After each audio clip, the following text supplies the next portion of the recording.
Good morning mga kaukok. So for today's video ay gagawa tayo ng mga banderitas sa pista sa ating barangay para magapaghanda.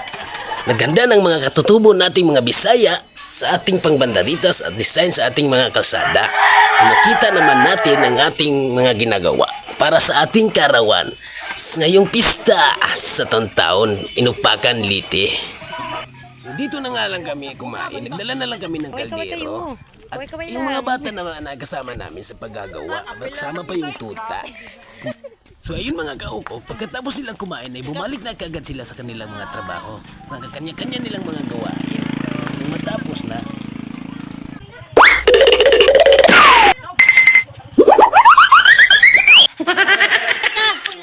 at pagkatapos naman ay ito ay nagsasalita naman ng isang magandang dalaga kung paano ko na siya magkaapam. Ang sabi namin, nandun sa Amerika, itsat mo na lang siya. At itong isa naman ay nagkuraw-kuraw ng isang pintal at nagpipintura na nga sila. Kanya na pala sa kaupok. Ito yung bata, ang sipag naman ng katutubo nating Pilipino. Ang isa hip-hoppers naman tong isa. Paano ba yan? Bakit naglawlaw na yung short? Yung isa nagsap-sap naman to, isa kang magandang dilag at isang magandang...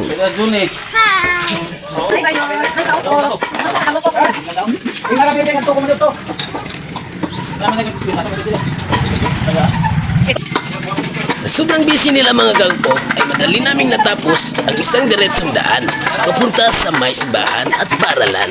Kaya binilisan namin para matapos ito agad. At pagkahapon nito ay nag-usap-usap na lang kami.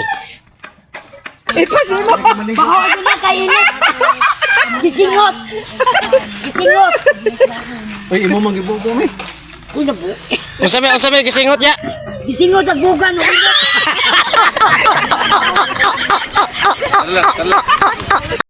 Okay guys, sabi na tuloy. Nagpasaan ka doy. Asa magdapit na bilong? Isa man anak day? Isa man anak ka bilong? Uy, isa man anak bilong uy.